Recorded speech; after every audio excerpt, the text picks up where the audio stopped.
So this is definitely the first, but definitely not the last. We got lots of these initiatives and events planned for you guys here.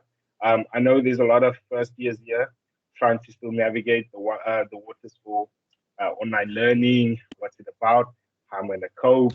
How are you going to go about it? So we'll have more of these talks specifically aimed at solving those solutions, those problems, and hopefully, you guys learn and take some information from the session. So for today, we'll be talking about adapting to online learning. We have a couple of speakers ready for you guys, some postgrads, some people that have been through the tests of what online learning is about, basically, and can give you some valuable information to overcome them and not do the same mistakes they made. So, also, I just wanted to introduce myself. My name is Yugen Kutia. I am the treasurer for the Science Student Council for 2021. I'm really excited about the term, about uh, the, the council's term in office, and I can see there's also some council members here in the chat, um, and they'll probably avail themselves as the meeting goes on. But hi to you guys. And then also, I just wanted to ask you guys that everyone please turn off your mics. The speakers for today are taking time to be here, and we would just like to reciprocate that and be respectful to their time so they don't get disturbed by noises or anything like that. So our first speaker for today is Tino Muzambi, college, not college, computer science honors um, postgrad. He's going to be here to talk to you guys about um, learning online and his experience so far. So, Tino, I would just like to ask you to take it further.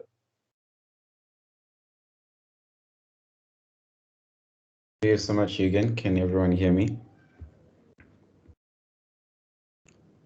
Can people hear me? Am I audible? Yeah, you can.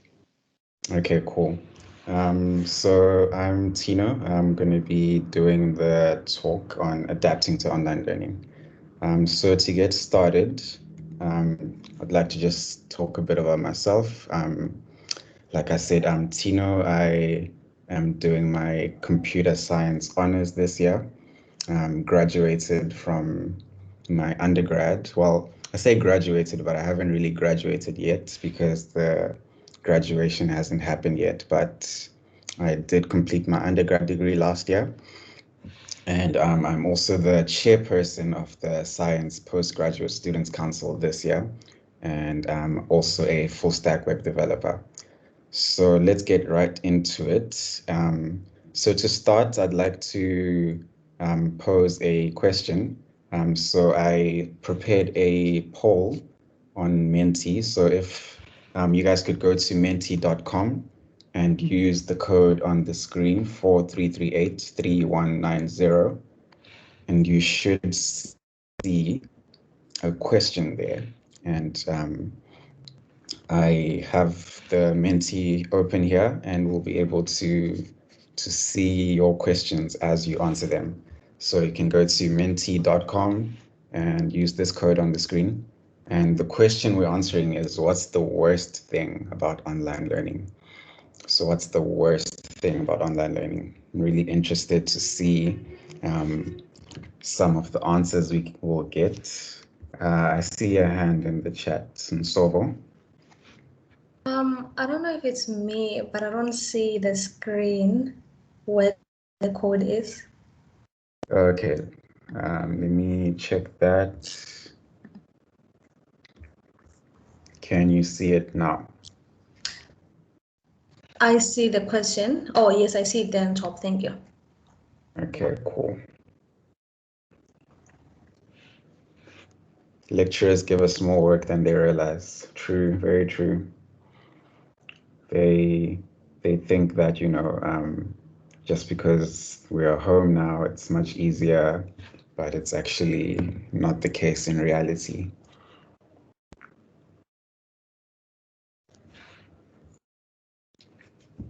What else? What's the worst thing about online learning? I know for me, Not being able to meet new people. Yeah, that's a good point. That's something, you miss out from when you're going to live lectures. It's easy to get left behind. True. Procrastination, that's a big one. Yep, not being able to interact with people. Like I know for me, I always get stuck, or I always find it funny with certain lecturers who aren't really tech savvy. And then when they now have to share their screens and they spend 5 minutes just trying to get their screen up, forever late, feeling isolated, being stuck in my room for so long and not being given opportunities to make friends, it gets lonely. That's true. I relate to that. Load shedding, of course. That's also a big problem nowadays. Not knowing that the resources are uploaded and assuming there's only assignments, especially ComSci. I relate to that. I also did ComSci. Catching up on lectures on weekends and late in the night. Very true. Like all these things are things that we struggle with in this world of online learning. And I think I'll be able to address some of the things that people have mentioned. So let's proceed. Thank you guys for the interactivity. I'm loving the flow. So let's go back to the slides. So the first thing I'd like to talk about is my experience. So I was doing my third year, my final year in computer science, which is always, I think a final year in any major is always a hectic year, and you really need to manage your time effectively. But on top of that, I was also part of the SSC last year. I was the IT and resource manager last year, and that's also another commitment that I had to juggle in my time. And I'm sure, other people might not be in SSC per se, but we do have other, societies and committees that we may be involved in that we also need to stay on top of. And also just non-academic stuff, being home also presents its own challenges. You maybe have to cook on certain days, maybe you have to help around the house, maybe you have siblings, and it just presents many challenges that we face in the online learning sphere. So I'd like to give us some tips. And my first tip is don't be this guy. We see these people in the library who have 20 Vula sites favorited and it's just chaos on their screen.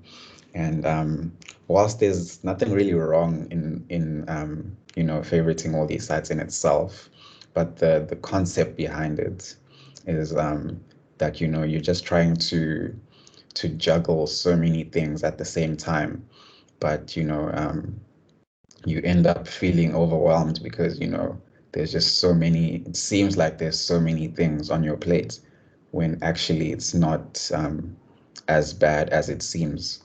So the first tip, I guess, is to sort of declutter your workspace, whether it be on Vula, whether it be your actual physical workspace. Declutter. Have your environment neat and easy to find things, easy to work with, and that way it seems less daunting than it actually is to get started. The other thing is managing your time, especially this year where we now have like a mix of asynchronous content and synchronous content. Synchronous events being things that require us to attend live, whether that be live Zoom sessions or live Teams meetings, or maybe even attending something live in person. I think it's very important for you to manage your time so that you're able to attend them live, because you do actually get so much value from attending something live as opposed to, watching it the next day when you have YouTube open on the other tab and you have, your WhatsApp open. And it just helps to really be present and really take in everything that is being said. And I think the same applies even for asynchronous content. If the course itself is delivered asynchronously, also just be present when you are consuming that content. The other thing that I think is very, or it's not talked about often is, I'm sorry about that. The other thing that I think is not talked about often is that people people don't realize the resources that they have access to. As students and as UCT students, we get free access to so many things. LinkedIn Learning, for example, is a platform where you can pretty much find a course on anything that you want to learn for free.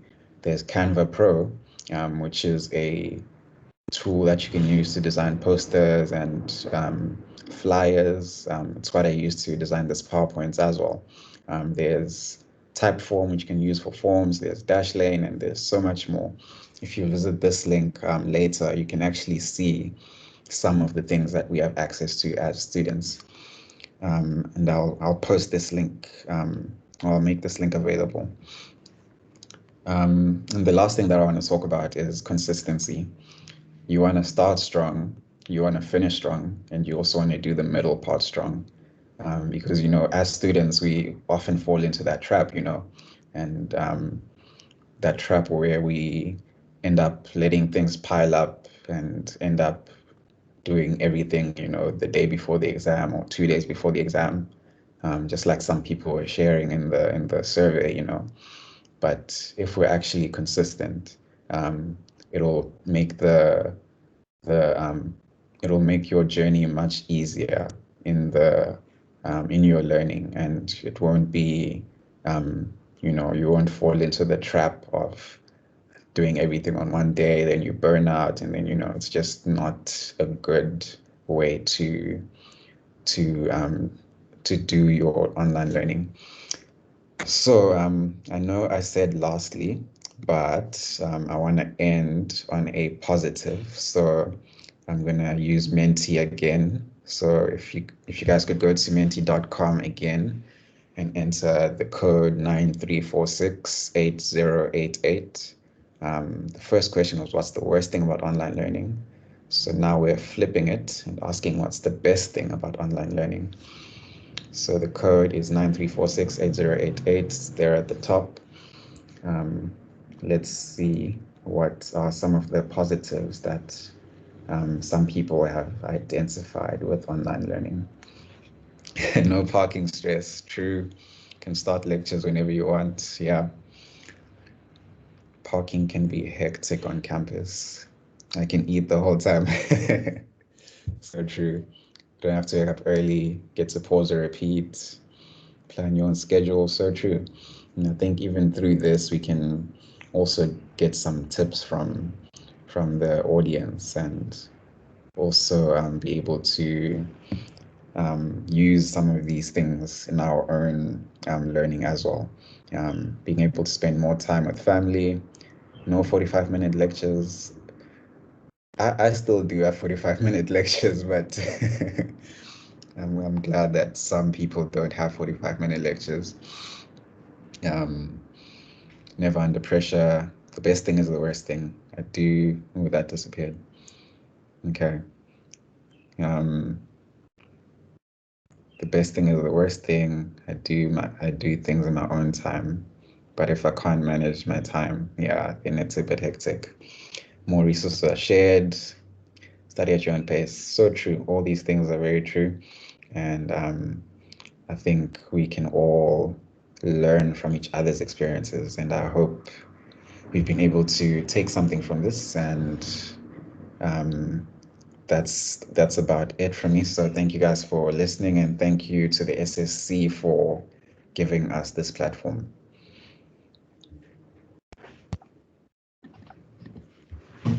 Thank you so much, Tino, for that. I'm Eloise Chetty, the academic chairperson. We will now be moving on to announcing the first winner of the social media competition. Drum roll, please. Bum, bum, bum, bum, bum. The winner is Pumalele Imanda. Congratulations to them. Next on our program is our next speaker, my fellow students.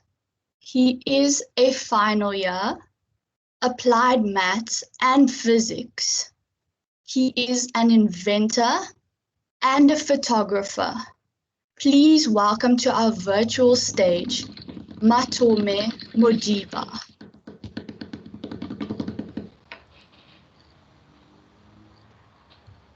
Hi. Can anyone hear me? Yes, we can Yeah, I can hear you. Okay. Can you see me? Yeah, I can see you. Okay. Yep. But I can't see myself. Okay. Let me just switch up. Okay.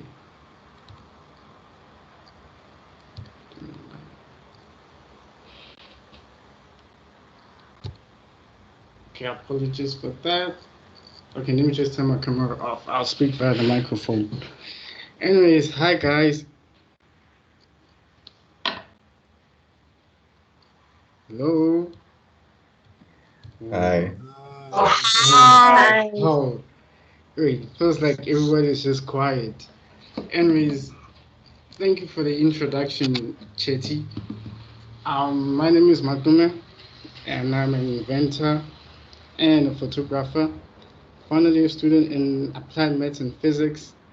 And how do you adapt to online learning?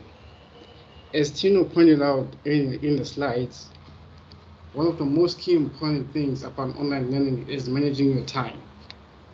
Basically, time management is so crucial to your way of surviving and adapting to online learning. So, usually, as human beings, we usually let time fly past. We don't control our time. And what happens is we go with the flow, as they say.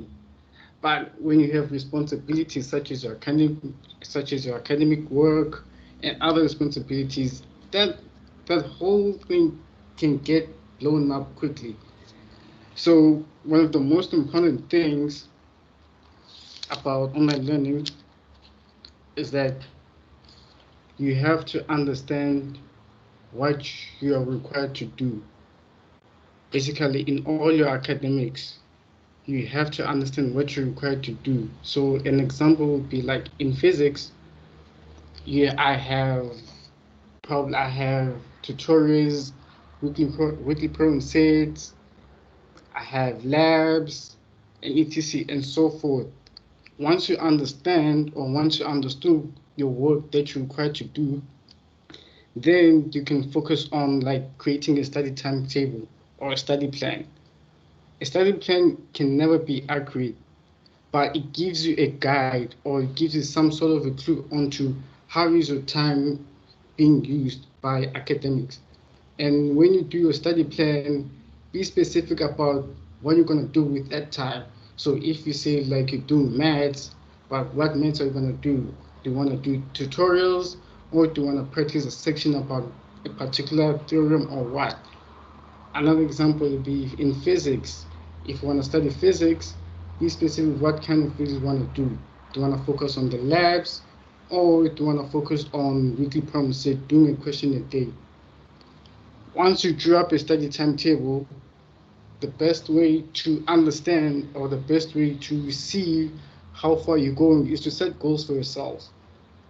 Basically, once you understood the work, once you draw up a study timetable, write down a list of what you are required to do during your week or during the day. So imagine like during the week you might have assignment due, you might have lectures to attend, you might have to do something that is required by your academics. Sorry? Okay.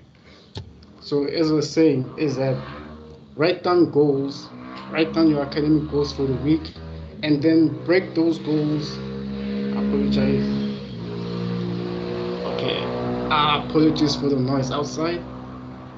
As you write down goals, plan your goals by breaking them down into daily pieces. So like most of us, like we cannot eat the burger as one whole burger at one go. We take bites and bites of the burger, and the more we bite the burger, the more small it becomes, and the more eatable the burger becomes. And that's the same thing with your academics. Set your academic goals. If you have a submission due, let's say a weekly problem, say in physics, in my case, you can break it down into like one question per day, one question per day, one question per day until the due date. I know at times, like when you're doing one question, it doesn't feel like a lot, but trust me, it is a lot. Like it is like it's gonna build up as soon as you get a hang of it. And the last point then I wanted to say is keep track of the most important dates of your academic work. So make sure you know when are your tests, when are your exams, when are the assignments due. This way it gives you a clearer picture on how fast you should work and how efficient you can be.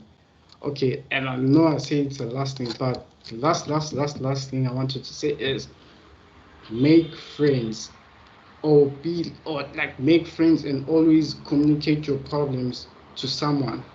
Maybe if you're struggling with, let's say, mental health, communicate with your friend. If you're struggling with a particular question on a particular problem, either ask your friend or send a lecturer an email or email a lecturer about that particular question. Because like the more you don't ask help, the more you waste time on a particular problem and the more time you waste on not doing other things that you're supposed to do in your life.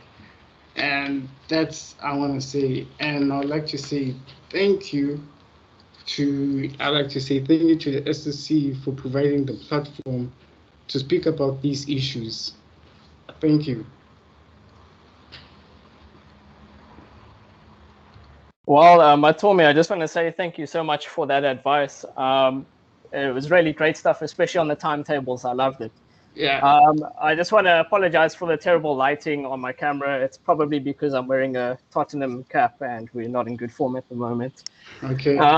Matome, you made an analogy about eating burgers, and I'll tell you who is going to be biting into burgers soon, because we have the next winner of our social media competition. He's winning a 150 Rand voucher for Uber Eats, and that is Matt Clothier. Matt Clothier, I don't think you're here, but well done. Congratulations. Awesome, guys. So, moving on to our next speaker, we have Sinesipho Somwahla. He did Matric in Lower Crossroads here in Cape Town. He's a final year chemistry and mathematics student. I can't imagine how hard that is, but well done for getting through your first 2 years. I'm sure he has a lot of good advice for you guys today. He's also taking up kickboxing this year, so don't get too close to him in a fight. Sinesipho, please take the floor.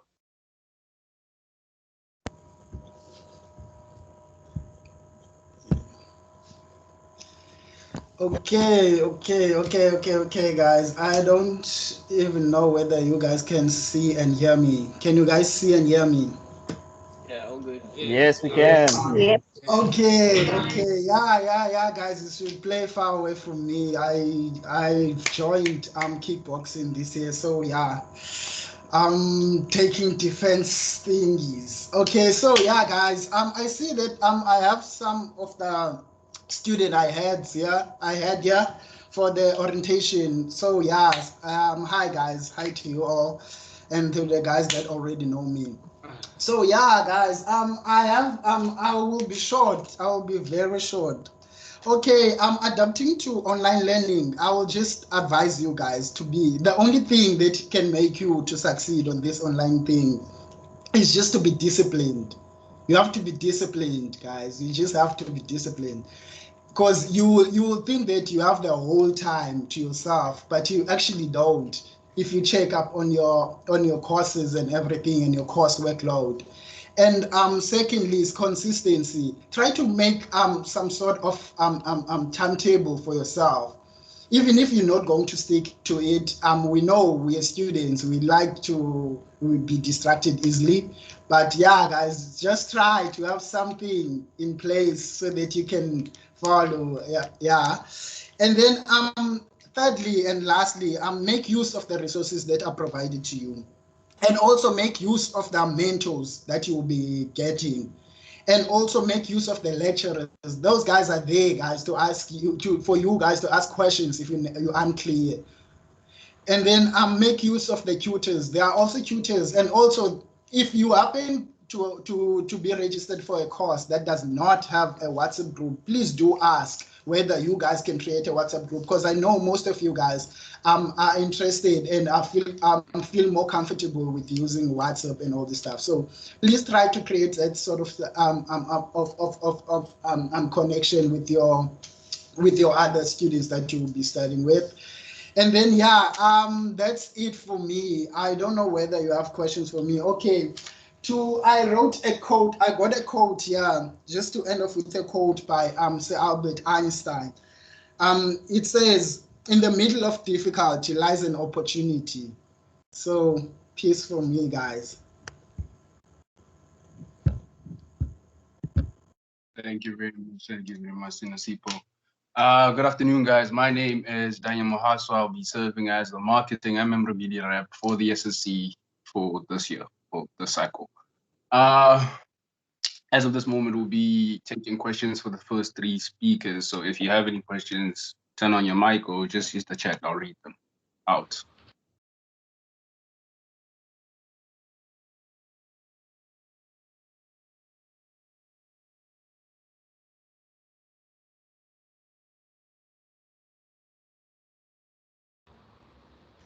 Hi. Hi. So like I just wanna ask, like I hear you guys like I'm talking about like consistency and managing your time, but I just wanna know, Uguti, like say now you've actually missed like those points, you weren't managing your time and now you're behind. Like how do you now bounce back from that so that like you're on track with your academics and you don't like now get overwhelmed, because I think it's so much easier to like be like it's easy to like be left behind, and now you just have these many assignments that you have to do. And I hear you talking about consistency, but at that point I'm not thinking about consistency. I just want to do the assignments that I do and all of that, and I'm getting more and more left behind. So like if you have like any pointers on how to navigate through that, yeah, that would be helpful. Can I answer that? Sure, for sure. Go ahead, Tino. Okay. So the point of the study plan, right, is to help you show how your academic work is built up over the week. So basically, Mondays, like if you like to prevent yourself from being overwhelmed by assignments,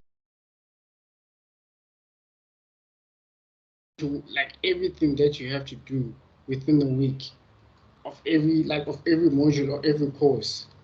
Basically, like if you design your study plan very well, and a study plan that accommodates all your assignments, all your lectures, all your weekly program, like all your like basic assignments and everything. That way you can be flexible on deciding, okay, I know there's this kind of assignment which is due on this particular date, and there's a one that is due maybe the day tomorrow. I can just skip one, I can just cut one day of that particular assignment and focus on the one which is due tomorrow. And that way it helps you, like that way you won't feel overwhelmed, because the next day you can go back to that particular assignment that you skipped yesterday and then work on it till the due date. And also, one final point again is that, like, break every assignment into pieces. Like, just prevent yourself from doing everything on the last day. So what you can do is, like, you can break it up into pieces. So if you like, usually assignments are given a week before it's due.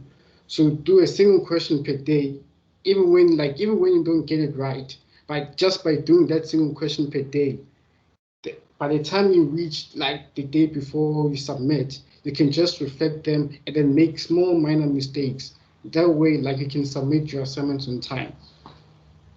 And that's what I'd like to say. Thank you very much, Tino. I hope you were answered. I noticed that. Can I also answer? Oh yeah, go ahead. Yeah, I agree with everything Matome shared. There's a very famous quote. We probably all know it and are tired of it, but it goes, by failing to plan, you are planning to fail. So a study plan definitely does help, lay out your schedule and know what assignments you have coming up. But also, I think, let's say you're already beyond that stage, it's already too late and, you're already past deadlines. I think it also is worth a try to reach out to your lecturers, reach out to your course conveners. You would actually be surprised you'll be surprised how understanding they are. They are humans too. They understand, that everyone is, going through struggles. So, just reach out, tell them your situation. You more often than not, they'll be willing to basically help you out, extend deadlines, and after that, then you can try get back on track. I can see from the participants that Toby has their hand up rather. I am sorry, excuse me. You've been acknowledged. Please continue. Okay. Hi to everyone, and thank you for the words of encouragement from the speakers. I'm battling at the moment, like with sleeping patterns. Like they always say that a student should at least sleep 8 hours and all of those lies and whatnot. So I want an honest, I want an honest opinion from you guys that how many hours should a student sleep, because I'm battling with sleep. I'm half awake the entire day, and that affects my concentration throughout the whole day.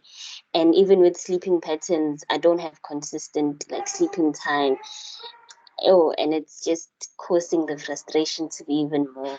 So I just want an honest opinion when it comes to sleeping patterns and how I can at least approach this method of getting rest, because I would sleep for maybe 6 hours, but then wake up tired and try to exercise, and exercise makes me even more tired, I don't know what to do.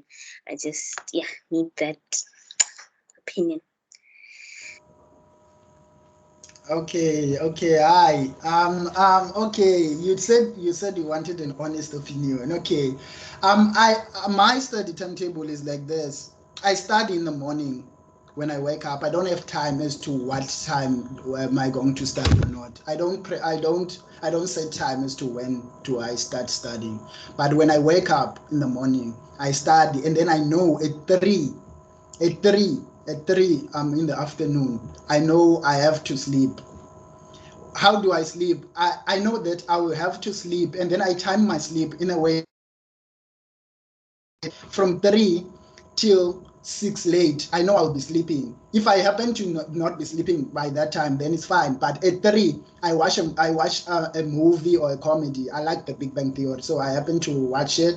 And then, if I happen to not sleep then, I know that I'll be tired late.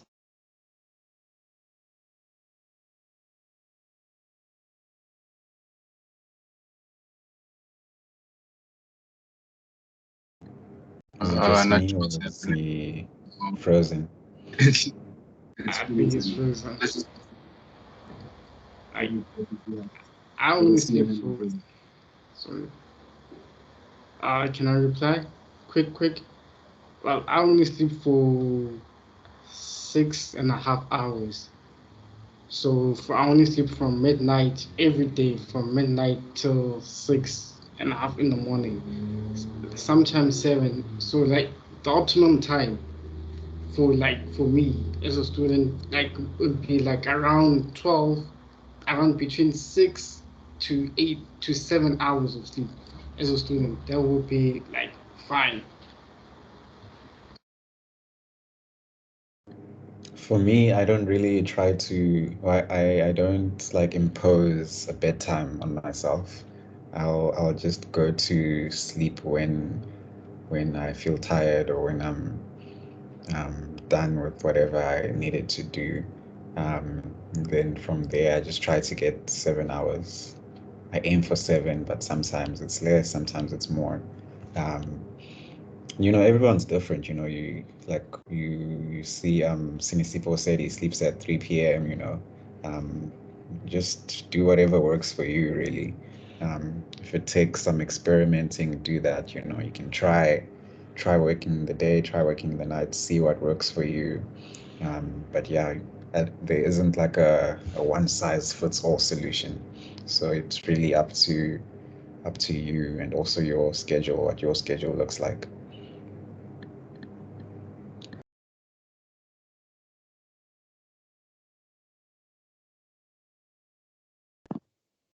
Wait, there's somebody's hand is risen.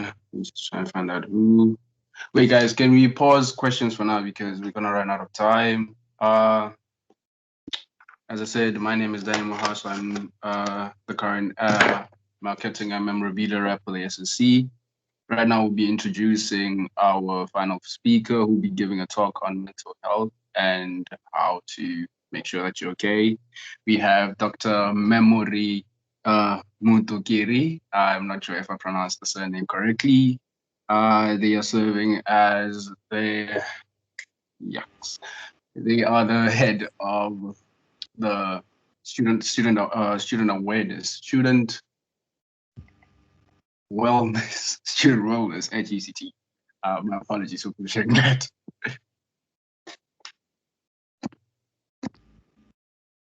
Okay, thank you. Shall I go ahead, Daniel?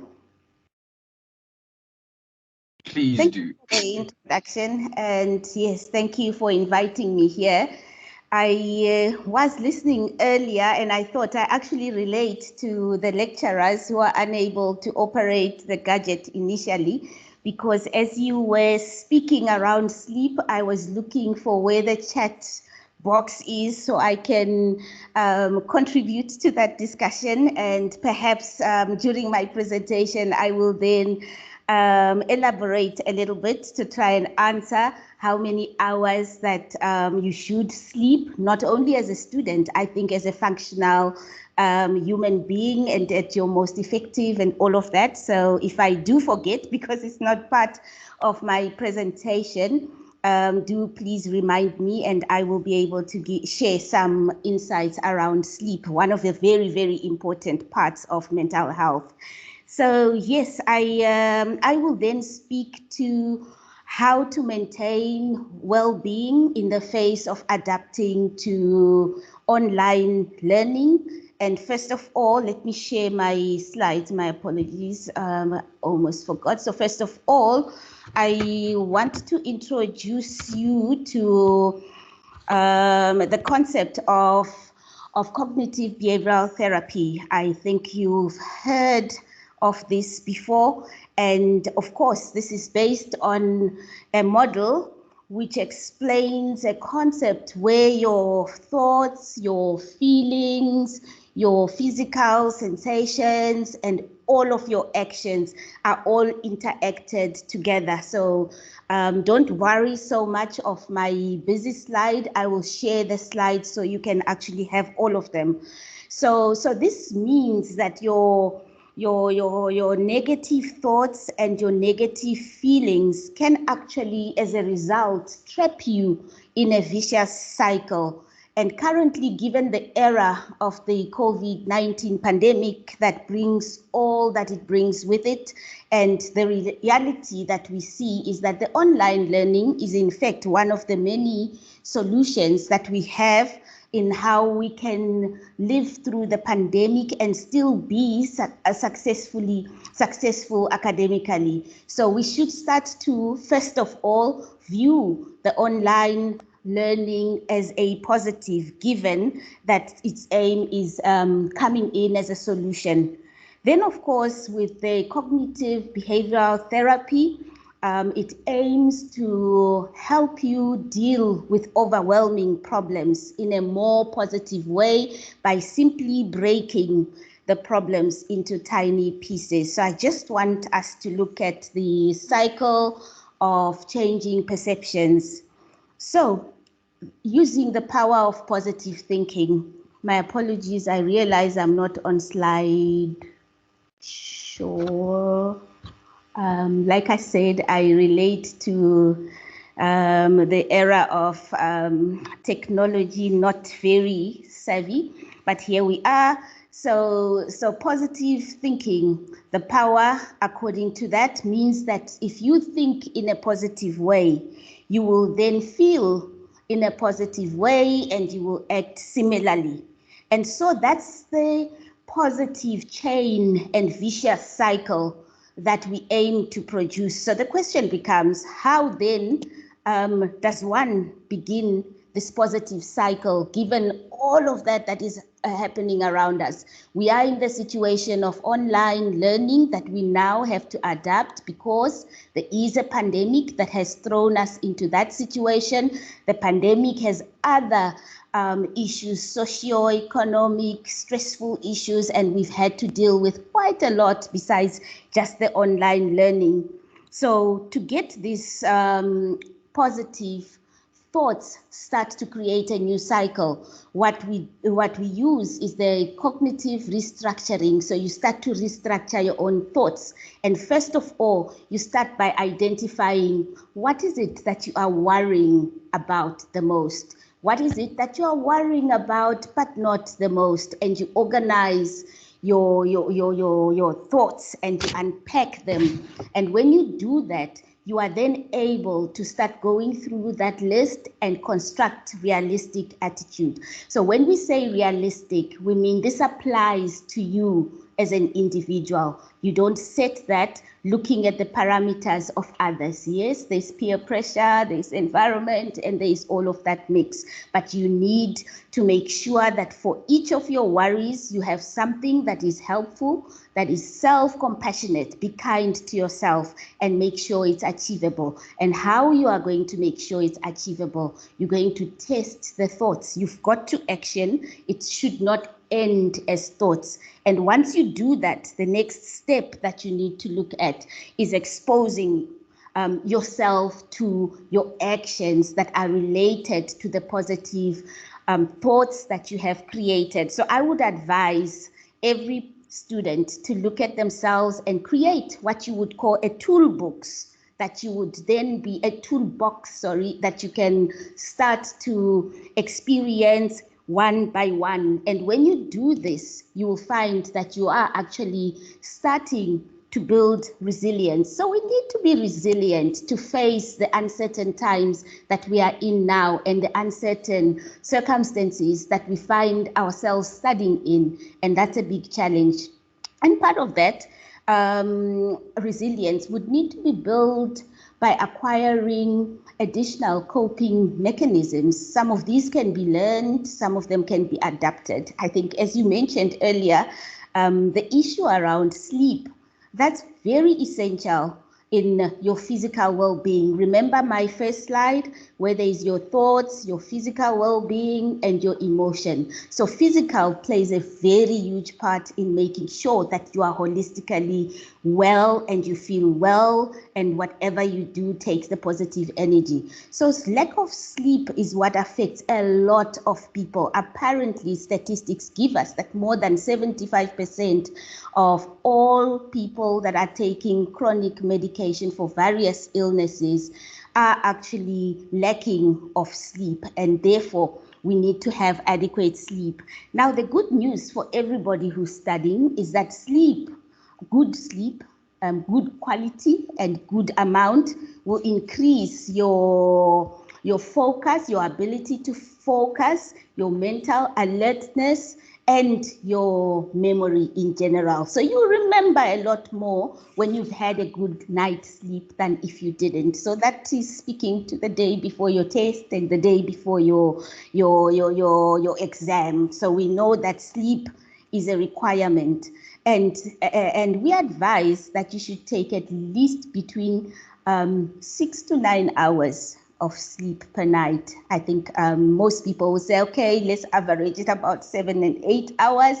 That is still good, long enough sleep. And I can tell you, I think a lot of young people do not sleep that amount of hours simply because we reach late night. We study until early hours of the morning. We still want to wake up and we'll still be in the lecture the next day. Or alternatively, we socialize or have other activities until late at night. And then we have very much little sleep. So we compromise sleep as part of the things that we think is a coping mechanism in order to cover a lot more. In the long run, that on itself is a major cause of depression in a lot of clients that we see, not just in our case at UCT, but in general. So yes, the amount of hours that you should try and get per night, 7 to 8 would be great. If you can do more than that, it would be great. But what do you do then? I think that was the question. If you cannot sleep that much times, yes, you lie in bed, you're still awake, and so on. So you need to do what we tend to advise students to look into. It's called sleep hygiene. So sleep hygiene analyzes your own personal patterns. So it's not only at night that your sleep is affected. Your sleep is affected but by what you actually do during the day. So again, the art of positive thinking comes in at that stage. So if you start using the night to think up all your problems and all your worries and all that, the more you are unable to sleep. And then, of course, there are habits. I think exercise has been found that depending on the time that you actually exercise, you may actually affect also your sleep patterns. It goes without saying, exercise increases your heart rate. It sends a lot more oxygen to your brain that you need as well to be alert, to be able to study. But certainly, if you are going to need a good sleep and early enough, you need to also exercise early enough. So you will find most people will prefer to actually exercise at least 4 hours or more before their allocated bedtime. So that's good advice that also comes from your own personal behavior. Other behavior is around what you eat and what you drink. I think for some people, it's very well known that if you take anything with caffeine, especially the stronger coffees, you will certainly sleep much later. It will affect, because it also increases your heart rate, it makes you more alert and more awake, so you will still struggle to catch your sleep. So each person will be able to look up what is sleep hygiene. If you remind me, I will be able to also send some information because I only have 15 minutes here. I will not go into any more details, but you can contact any one of us at Student Wellness and establish, and we can forward you sleep hygiene. You try that, and eventually, if that doesn't work, you actually need to consult a practitioner. And by all means, do not take any sleeping tablets. That's not a long-term solution. Good nutrition, let's go back to, I was just trying to zoom on the earlier discussion, I couldn't join. Good nutrition, I think that goes a lot. You know, we all need to live healthy. We all know what that is. I'm not going to describe it precisely. And also your healthy eating habits actually do influence your sleep, what you drink, alcohol, how much you drink, and all of that, hydration, and of course, exercise. You need that for your physical well-being. I always say to a lot of my my clients who are patients, of course, that, you know, exercise is one of the cheapest antidepressants. You just go to the rugby field and get on with it, and such good mood hormones, it elevates and you feel better, and all of the other things that come with it. So that is one coping mechanism that we need to look after if we are going to look after our mental health during the online learning. The reason why it's more important to look after your physical well-being when you are adapting to online learning, you sit a lot more. You now don't have to move from one lecture theater to the other. You don't walk from a Jamie shuttle from car park and other places. You're sitting there. You can have all your lectures actually lying on your bed and being as inactive as possible. So because of that, we need to go the extra mile to find how to do some of these things. I think I forgot the flu vaccine. Look after your health, you know, and I must mention the COVID-19 vaccine. When your turn comes during the phase 3 of the current rollout, I would advise all of you to go for it. I've been vaccinated already as the vaccination for healthcare practitioners is going on. Then the last bulb on my very first slide is your emotional well-being, and social support is very important. I think we all tend to then it's easier to be isolated because you don't have to leave your room, you don't have to meet people, you don't have to greet others, you don't have to catch up, and so on, because you can afford to not do so. But peer support has been found to be very important. You need to still touch base. There's very many ways, I think, these days, which at least thankfully the digital platforms have afforded us. So we can be in touch. There's Skype, there's video calls, telephonic, there's all sorts of ways in which we can relate and continue our conversations.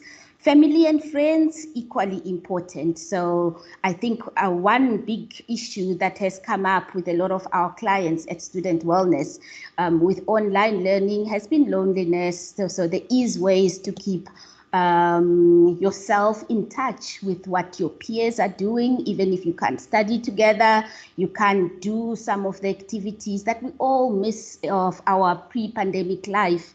And of course, if you require activated peer support, you yourself as an individual have to be a great peer. You too have to listen to others, be there for them. You too have to take the initiative to reach out to them, give them feedback, and they will what is the word? Reciprocate. Yes, that's the word. And give all that back to you. So it's a two-way process. We support each other.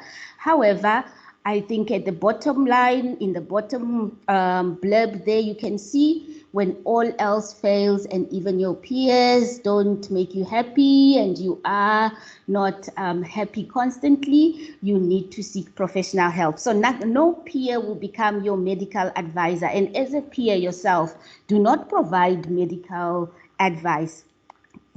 In fact, advise your peer to then seek professional help if you see that they need that. So they must come to us. We know how to talk and how to advise, and we'll be able to provide.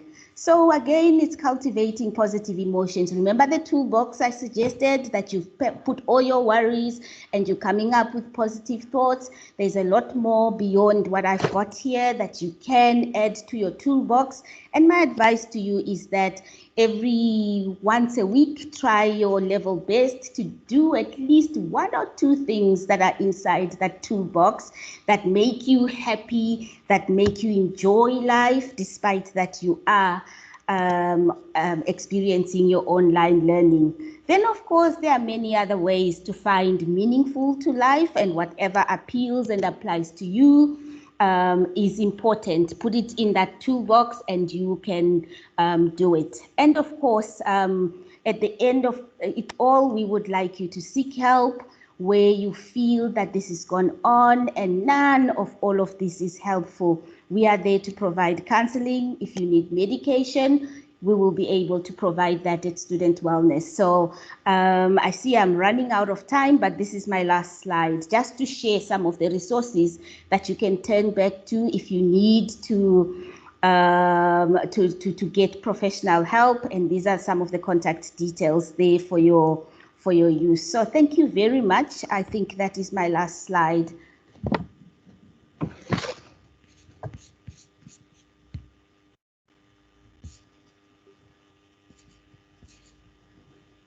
I'm handing back to the chair.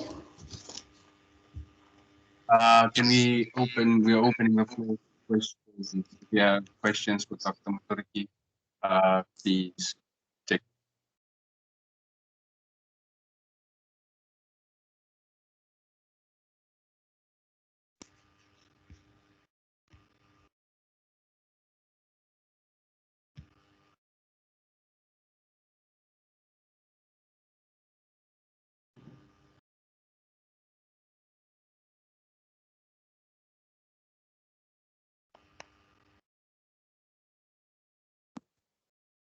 Is everybody okay with questions?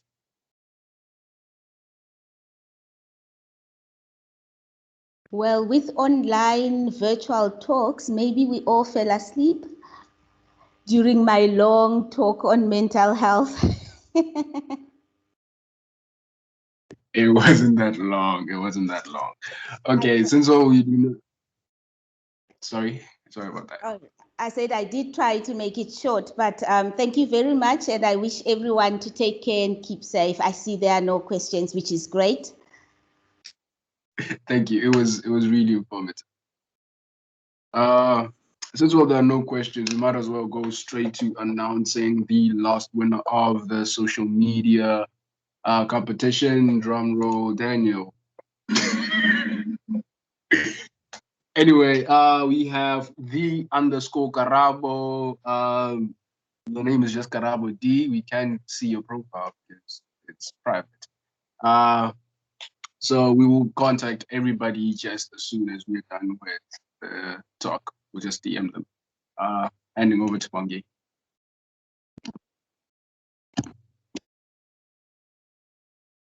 Right. Thank you, Daniel. Hello, everyone. My name is Bongi Ngomane. I'm the Vice Chairperson of the Science Students Council. I'd like to take this moment and say thank you to everyone who took the time, the precious time, and actually joined us for this session. I'd like to thank our speakers, Tino, Matome, Sinesipho, and Dr. Muturiki. Thank you so much for your participation. Thank you for your words. It was also helpful to us as the SSC. It was really helpful to do this session. And I'd like to take this moment and thank my my fellow SSC members. You guys are the best. And yeah, thank you so much. And thank you to everyone else who managed to join today. Guys, this wouldn't have been possible without any of you here. So thank you so much. If anyone has any question regarding anything that was related to this session, you are welcome to send me, the Vice Chairperson, or anyone in the SSC, anyone in the SSC that you feel comfortable to send an email to. Send an email. If you have you have a question for like our speakers, you can send an email to us, and then we'll take the question to the speakers, and then we'll share the answers with every student. And anything else, please guys, if you haven't, please follow us on our social media everywhere, Twitter, Facebook, and please subscribe on our channel, and tell your friends to tell your friends to tell your friends, their friends, and their friends to also subscribe on our channel and follow us on social media. And that's all from us. And thank you so much. Thank you again. I can't thank you enough. Yeah, thank you. Have a lovely day, guys. Thank you. Thank you. Cheers. Thank you so much. Thank you. Bye, everyone. Thank you. Thank you. Bye. Bye, thanks. Cheers, guys.